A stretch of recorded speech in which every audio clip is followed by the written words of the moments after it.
ណែនាំនៅម៉ាស៊ីនដិតរូបថត color មួយណាបងមើលអាម៉ាស៊ីននេះបានវាប្រើម៉ាស៊ីន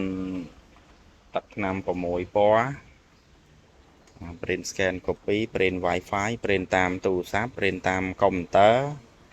ហ្នឹងហើយនេះយើងហូបដែលយើងតេស្តបងត្រូវការអាចមកមើលបាននៅ PA កុំព្យូទ័រនេះម៉ាស៊ីនផ្ដិតរូបថត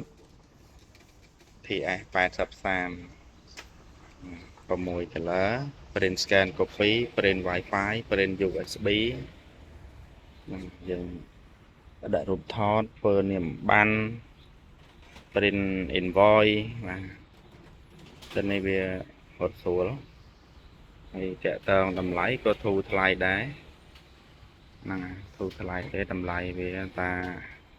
$59យើង free កតារាមម្ដងណា promotion នេះដាច់ខែ4ហ្នឹងគឺយើងចាប់ហើយនេះយើងតេស្តមកហើយ color វាស្អាតមកណាត្រូវការអាចមកមើលបានណាមានស្តុកច្រើន